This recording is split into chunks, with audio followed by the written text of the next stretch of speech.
Jeepney driver na naman. Samantala mga kapuso, na sagip sa isang apartel sa lungsod ng Quezon ang dalawang menor de edad na babae na ibinugaw umano sa tatlong lalaki. Nakatutok si Cesar Apolinario. Eksklusibo.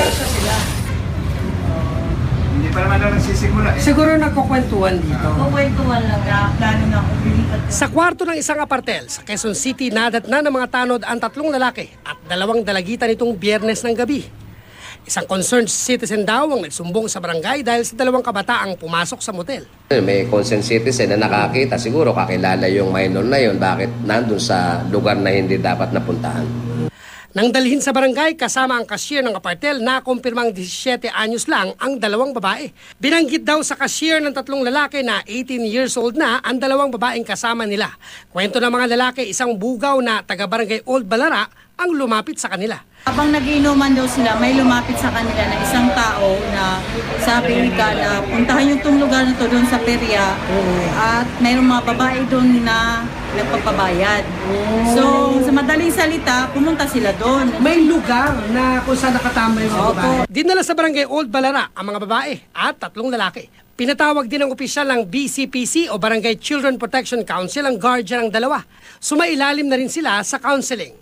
Sa ilalim ng RA 7610 o Protection Against Child Abuse, Exploitation and Discrimination Act, itinuturing na labag sa batas ang ginawa ng tatlong lalaki na hindi pinangalanan.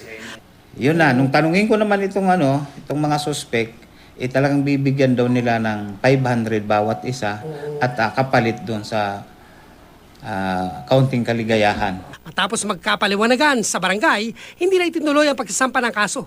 Katwiran ng guardian ng babae, wala naman daw nangyaring masama at di rin natuloy ang balak ng tatlo. Inilayo na rin daw ng guardian ang dalawang babae sa umunoy nagbubugaw. Bumalik ka sa kanila at magpakabuti ka, ha? Opo, Saan lugar po kayo dyan, tita? San Isidro. San Isidro. Sa Montalban po?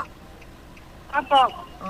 Ano pong ginagawa nila? Dito, tulong-tulong po sa bahay kung ano po yung gagawin. Nakikipag-ugnayan na raw ang barangay Old Balara sa PNP para hanapin at kasuhan ang mga umano'y bugaw sa dalawang babae. Pinagsabihan na rin ang pamunuan ng apartel na maging mapagmatsyag sa mga menor de edad na pumapasok sa kanilang establishmento. Kung sa tingin nyo hindi 18, abay hanapan nyo ng identification. Eh kung nag-insist po na 18 na siya pero gusto niya pumasok. Tapos nagagalit. Gawa hindi kayo na po ng kayo. kasulatan. Cesar Apolinario, Nakatutok, 24 Oras.